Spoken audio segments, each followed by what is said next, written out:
हम 15 को शहीद शुभकर्ण सिंह जी के गांव बल्लो में वहां से 21 कलश लेकर अपने बॉर्डरों पे लेकर आएंगे। सभी 2 फोरमों के बड़े लीडर वहां जाएंगे। अलग अलग राज्यों के जो हमारे यूनियन के बड़े लीडर्स आएंगे वो अपने अपने राज्यों का कलश लेकर आगे बढ़ेंगे। हम लोग ये हरियाणा के गांव-गांव में ये कलश यात्रा करेंगे। तो पहली जो 22 को शहीदी समागम की रैली होगी वो इधर एक करेंगे। उसके बाद हिसार में, दूसरी इधर अम्बाला साइड में, पूरे एरिया में आपको डेट कौन कौन जिलों में जाएगी ये भी बता देंगे। उसके बाद हम लोग अम्बाड़ा मौड़ा मंडी में ये 31 मार्च को ये बड़ी शहीदी समागम करेंगे शहीद शुभकर्ण के उपलक्ष्य में, और सारी बात देश के सामने रखेंगे कि हमारा शहीद शुभकर्ण सिंह इसलिए शहीद किया गया क्योंकि हम अपनी राजधानी में जाना चाहते थे, क्योंकि हम एमएसपी लीगल गारंटी कानून मांग रहे थे, ये हमारा कसूर था। ये सारी बात देश के समक्ष लेके जाएंगे। एक तो हमारा ये कार्यक्रम है, और पूरे देश में बड़ी महापंचायतें और श्रद्धांजलि समागम इसी तरह से उसकी डेट आगे जाकर आपके सामने पूरे देश की आ जाएगी, वो करेंगे। उसके बाद जो भाजपा गठजोड़ है इसका हर गांव में, देश के हर गांव में जब भी भाजपा गठजोड़ के लीडर्स या भाजपा के लीडर्स आएंगे वहां पीसफुली जाएंगे और उनसे शहीद शुभकर्ण जी की तख्ती लेकर, मांगों की तख्ती लेकर उनसे मांग करेंगे कि ये शहीद शुभकर्ण सिंह का क्या कसूर था, क्यों उसे शहीद किया गया, और उसे अपनी मांगों को लेकर और जो हमारे ऊपर बर्बरता से जो कार्रवाई हुई। सबसे पहले आप सभी पत्रकार भाइयों का हम दोनों फोरमों की ओर से धन्यवाद करना चाहते हैं कि आप लगातार हमारे आंदोलन की एक एक गतिविधि को पूरे देश नहीं विदेशों के अंदर भी ले जाने का काम कर रहे हो। इसके लिए हम ऋणी हैं, धन्यवादी हैं आप सबके। देखिए, पिछले 1 महीने से ये जो आंदोलन चल रहा है और उतने समय के अंदर जिस तरीके की सरकार की ओर से हमारे शांतमय आंदोलन के ऊपर जिस तरह के हमले हुए वो आप सबके सामने है। आपने उन सबको देखा और झेला भी है। पत्रकारों ने तो हमारे से ज्यादा झेला है। जिस तरह की क्रूरता नजर आ रही है कि यहाँ लोकतंत्र की बात करने वाली सरकार खुद लोकतंत्र का कत्लेआम कर रही है। आंदोलन चल रहा है यहाँ पे हरियाणा के लोगों के ऊपर जिस तरह का, मैं बहुत बार पहले भी हम ये बात कह चुके हैं कि हरियाणा के लोगों को अपने घरों के अंदर कैद करना केवल हरियाणा नहीं, सभी उन राज्यों में ये हो रहा है जिन जिन राज्यों में बीजेपी की सरकार चल रही है। पिछले दिनों हमारा जो कार्यक्रम दिया था रेल रोको का, वो एक सफल कार्यक्रम हुआ, क्योंकि मैं ये इसलिए कह रहा हूं कि यूपी के अंदर जो कभी ऐसा कार्यक्रम करने में सक्षम नहीं रही थी यूपी, आंदोलन तो बहुत हुए लेकिन इस बार यूपी के अंदर भी रेल रुकी है। केवल यूपी के अंदर नहीं, पूरे देश के अंदर अलग अलग स्टेटों में, मैं ये कह दूं अगर कि उत्तर से लेकर दक्षिण तक पूरे भारत के अंदर अलग अलग राज्यों में उसका प्रभाव आपको नजर आया होगा।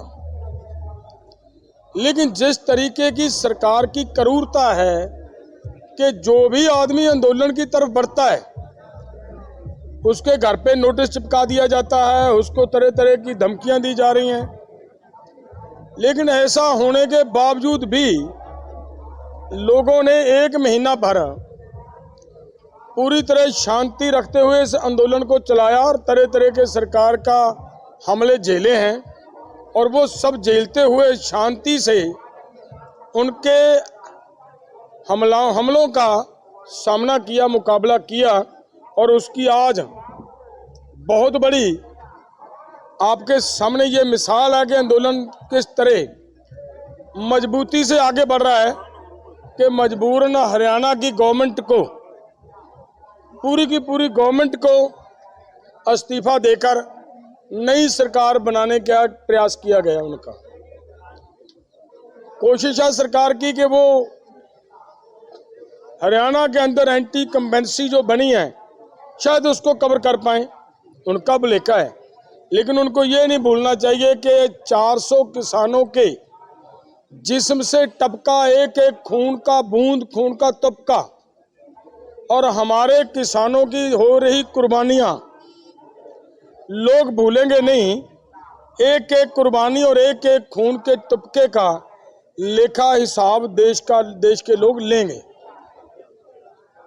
और ये जो आंदोलन आगे बढ़ रहा है, आपको मेरे से ज़्यादा पता है कि सरकार ने पिछले दिनों जो WTO के अंदर बात गई, वहाँ पे भी जो सरकार WTO का नाम लेने से भी तड़पती थी, और WTO के अंदर उनको ये कहना पड़ा कि पीस क्लॉज को हमेशा के लिए रेगुलर करो। वहाँ पे इनको कहना पड़ा कि जो 10% की खरीदारी की आप शर्त लगाते हो वो हटाओ, और देश के किसानों को ऑफ सीजन में जाकर गन्ने का रेट बढ़ाना पड़ा। आपने सबने देखा हरियाणा के अंदर लोगों को जेल, एक तरह की जेल बनाकर रखने के बावजूद भी प्रेशर सरकार के ऊपर इतना पड़ा कि हरियाणा के किसानों का जो कर्ज का ब्याज था वो माफ करना पड़ा, सरकार को बोलना पड़ा। और बहुत सारी बातें, जैसे जूट और कपास के ऊपर सरकार ने ऐलान किया कि अगर कोई व्यापारी आपका MSP के ऊपर नहीं खरीदेगा तो हम सरकार खरीदेगी कपास और जूट को। किसान मजदूर मोर्चा दोनों फोरमों ने ये तय किया है कि 15 तारीख को सुबह 11 बजे दोनों फोरमों के बड़े सम्मानित लीडर और काफ़ी बड़ी संख्या में किसान बठिंडा के गांव बल्लो में जाएंगे, जहां के हमारे शहीद किसान शुभकरण सिंह जी रहने वाले थे। वहां से 21 अस्थि कलश तैयार करके वो हम अपने बॉर्डरों पे लेके आएंगे, और 16 तारीख से हरियाणा में तमाम जिलों में यात्राएं शुरू हो जाएंगी। और जो पहले ही जो हमारी बड़ी श्रद्धांजलि समारोह होगा वो हिसार जिले में होगा। हिसार जिले में नारनौंद के पास माजरा प्याऊ एक बड़ी ऐतिहासिक जगह है, वहाँ पे तो माजरा प्याऊ के ऊपर हजारों लाखों किसानों का श्रद्धांजलि समारोह में पहुंचेंगे। ये कार्यक्रम होगा हमारा 22 तारीख को। उसके बाद हमारी जो GT रोड बेल्ट है यहाँ पे भी यात्रा हमारी चलेगी, और इसके बाद 31 तारीख को अम्बाड़ा की मोड़ा मंडी में एक बड़ा श्रद्धांजलि समारोह होगा, जिसमें पूरे प्रदेश से हजारों लाखों किसान पहुंचेंगे। ये दोनों श्रद्धांजलि समारोह दोनों फोरम मिलजुल के करेंगे। और हम सरकार को ये बात स्पष्ट कर देना चाहते हैं, सरकार पिछले 1 महीने से हरियाणा में पूरे तरीके से तानाशाही कर रही है। कोई भी अगर किसान की बात करता है तुरंत उसको नोटिस भेज दिए जाते हैं, जमीन कुर्की का उसको डराया जाता है, झूठे पर्चे दर्ज करे जाते हैं। हमारे हरियाणा में बहुत सारे नेताओं के ऊपर झूठे पर्चे दर्ज किए गए हैं, लेकिन हम सरकार को ये स्पष्ट कर देना चाहते हैं कि ना तो आपके पर्चों से डरने वाले हैं, ना आपके जमीन कुर्की और खाते सील करने के नोटिसों से डरने वाले हैं। ये दोनों जो श्रद्धांजलि समारोह होंगे ये स्पष्ट बता देंगे पूरे प्रदेश को और पूरे देश को कि हरियाणा किस स्तर पे इस आंदोलन के साथ जुड़ा हुआ है। आप देख ही रहे होंगे कि इतना दबाव होने के बावजूद अलग अलग जिलों में दोनों फोरमों के आदेश पर, दोनों फोरमों के आह्वान पर ट्रैक्टर मार्च अभी भी निकल रहे हैं। और न सिर्फ हरियाणा में जो ये श्रद्धांजलि समारोह होंगे और जो ये शहीदों की यात्रा जो चलेगी, अस्थि कलश यात्रा, ये उत्तर प्रदेश में भी होगी, मध्य प्रदेश में भी होगी, तमिलनाडु, कर्नाटका, केरला, गुजरात, राजस्थान, ये सब जगह होगी। और जब उन शहीद यात्राओं का समापन होगा अस्थि कलश यात्रा का, तो उन तमाम राज्यों में बड़े बड़े श्रद्धांजलि समारोह भी किए जाएंगे, जिसमें दोनों फोरमों के लीडर पहुंचेंगे।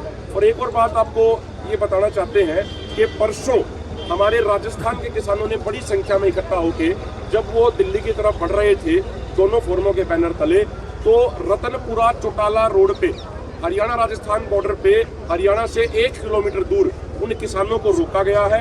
वहाँ पे किसानों ने पक्का मोर्चा लगा दिया है और हजारों की संख्या में हमारे किसान वहाँ पे बैठे हुए हैं। सैकड़ों की संख्या में ट्रैक्टर ट्रॉलियां हैं और वो दिन प्रतिदिन लगातार बढ़ती जा रही है। इसी तरीके से ये मोर्चा लगातार आगे बढ़ता जाएगा। मैं प्रार्थना करूंगा हमारे साथियों का धन्यवाद जिन्होंने हमारे आंदोलन को दुनिया तक पहुंचाया, उसके लिए सभी साथियों का धन्यवाद। और जो प्रोग्राम बताए हैं 15 तारीख को हम कलश लेने के लिए बठिंडा गांव बहू के अंदर शुभकरण जी की अस्थियों का जो कलश लेकर वहां जाएंगे सभी साथी, सभी लीडर साहबान, और फिर वहां बॉर्डरों पर लेकर आएंगे। और उसके बाद हमारी जो ड्यूटी है हरियाणा के अंदर गांव गांव तक उस कलश यात्रा को लेकर जाएंगे और लोगों को बोलेंगे कि बीजेपी वाले लोगों से जवाब मांगे। हमारे साथी का क्या दोष था, शुभकर्ण की शहीदी का कारण बताएं। उन्होंने क्या ऐसा मांगा जो सरकार ने बात सुनने की बजाय गोलियों से हमारे साथियों को भुना गया और सैकड़ों साथियों को घायल किया गया।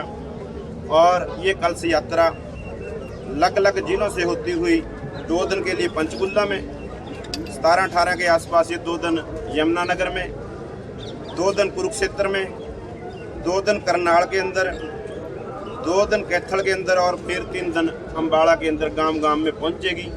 और फिर 31 तारीख को एक बड़ा शहीदी समागम वहां पर उसके उपलक्ष्य में श्रद्धांजलि समारोह मौड़ा मंडी के अंदर किया जाएगा, जो जीटी रोड के ऊपर पड़ती है, अम्बाड़ा कैंट से 3-4 किलोमीटर है।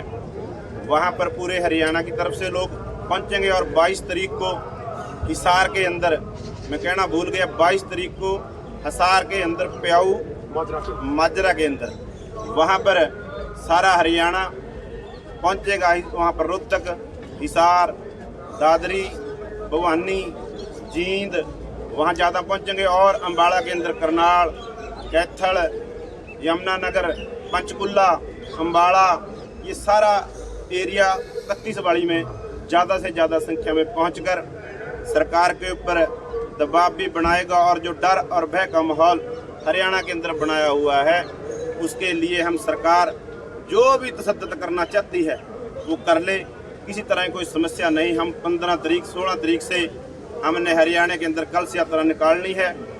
सरकार की जो मंशा है वो कर सकती है, जैसे पहले हमारे साथियों के साथ तसद्दुद किया है उसकी मर्जी है। लेकिन हम बता देना चाहते हैं, जिस सीएम और गृह मंत्री की छत्र छाया के अंदर हमारे पर गोलियां चलाई गई, सरकार को उन्होंने बाहर का रास्ता दिखाने का काम किया है। लेकिन वो भी बीजेपी के थे, आज भी बीजेपी के बने हुए हैं। जो अध्यक्ष थे हरियाणा के, उनको आज सीएम बनाया गया है। लेकिन सारे के सारे दिशा निर्देश जहाँ 70,000 पैरामिलिट्री फोर्स हरियाणा के अंदर लगाई हुई है, वो अमित शाह के ऑर्डर के ऊपर, उनके हुक्मों के ऊपर चला। आज भी अमित शाह सेंटर के अंदर मिनिस्टर हैं, उनको भी कहना चाहेंगे आपने जितना जोर लगाना है लगाएं, लेकिन हम अपने आंदोलन को मजबूत और अपनी मांगें मनवाने के लिए हरियाणा के हर गांव से लोगों को लामबंद करेंगे और आपको उनके गुस्से का सामना भी करना पड़ेगा। रही बात जो फॉर्मों का समझौता हुआ है, सवाल जवाब करेंगे। हमने पिछले बार भी कई गांवों के अंदर किए और आने वाले समय में हम हर एक गांव के अंदर सवाल और जवाब करेंगे। जो लोग 10 साल सत्ता के ऊपर रहे, हमारे से वोट मांगी, स्वामीनाथन की रिपोर्ट लागू करेंगे, कर्जा मुक्ति करेंगे, वो सवालों के जवाब उनको देने होंगे।